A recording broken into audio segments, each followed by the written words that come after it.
श्रीमद् भागवत गीता 15वां अध्याय। श्री भगवान बोले, आदि पुरुष परमेश्वर रूप मूल वाले और ब्रह्मा रूप मुख शाखा वाले जे संसार रूप पीपल के वृक्ष को अविनाशी कहते हैं तथा वेद जिसके पत्ते कहे गए हैं, उस संसार रूप वृक्ष को जो पुरुष मूल सहित तत्व से जानता है वह वेद के तात्पर्य को जानने वाला है। उस संसार वृक्ष के 3 गुणों रूप जल के द्वारा बढ़ी हुई एवं विषय भोग रूप कोपलों वाली देव मनुष्य और त्रियक आदि योनि रूप शाखाएं नीचे और ऊपर सर्वत्र फैली हुई है तथा मनुष्य लोक में कर्म के अनुसार बांधने वाली अहंता ममता और वासना रूप जड़े भी नीचे और ऊपर सभी लोक में व्याप्त हो रहे हैं। इस संसार वृक्ष का स्वरूप जैसा कहा गया है वैसा यहाँ विचार काल में नहीं पाया जाता,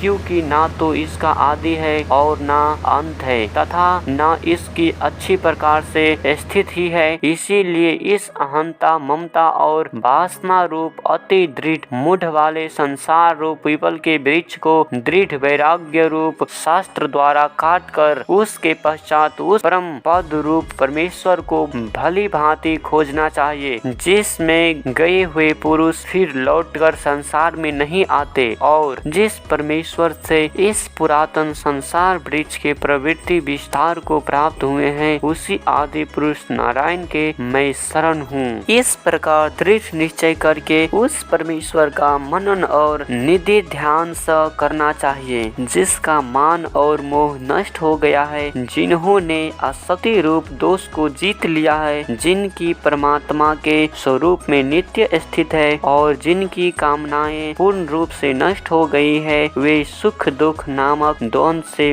विमुक्त ज्ञानी जन उस अविनाशी परम पद को प्राप्त होते हैं। जिस परम पद को प्राप्त होकर मनुष्य लौटकर संसार में नहीं आते, उस स्वयं प्रकाश परम पद को न सूर्य प्रकाशित कर सकता है, न चंद्रमा और न अग्नि ही, वही मेरा परम धाम है। इस देह में यह सनातन जीव आत्मा मेरा ही अंश है और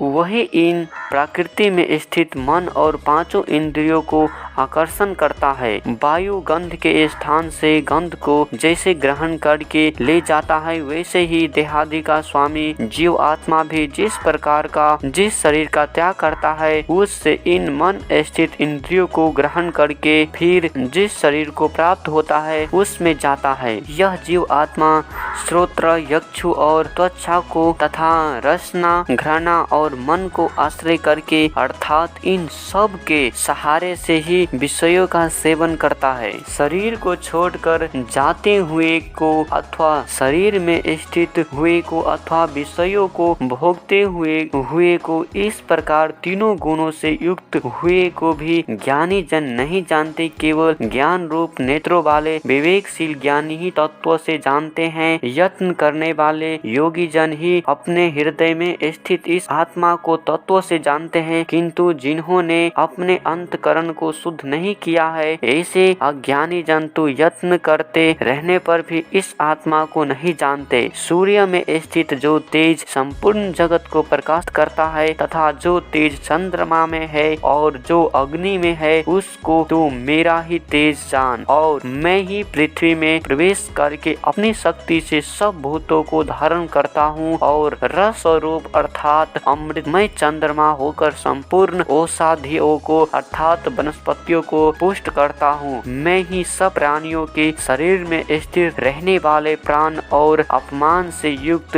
वैश्वानगर अग्नि रूप होकर 4 प्रकार के अन्न को पचाता हूँ। मैं ही सब प्राणियों के हृदय में अंतर्यामी रूप से स्थित हूँ तथा मुझसे ही स्मृति ज्ञान और अपोहन होता है और सब वेदों द्वारा मैं ही जानने की योग्य हूँ तथा वेदांत का कर्ता और वेदों को जानने वाला भी मैं ही हूँ। इस संसार में नाशवान और अविनाशी भी ये 2 प्रकार के पुरुष है। इनमें संपूर्ण भूत प्राणियों के शरीर तो नाशवान और जीव आत्मा अविनाशी कहा जाता है। इन दोनों से उत्तम पुरुष तो अन्य ही है, जो तीनों लोकों में प्रवेश करके सबका धारण पोषण करता है एवं अविनाशी परमेश्वर और परमात्मा इस प्रकार कहा गया है, क्योंकि मैं नाशवान जड़ वर्ग क्षेत्र से तो सर्वत्रता अतीत हूँ और अविनाशी शिव आत्मा से भी उत्तम हूँ, इसीलिए लोक में और वेद में भी पुरुषोत्तम नाम से प्रसिद्ध हूँ। भारत, जो ज्ञानी पुरुष मुझको इस प्रकार तत्व से पुरुषोत्तम जानता है, वह सर्वज्ञ पुरुष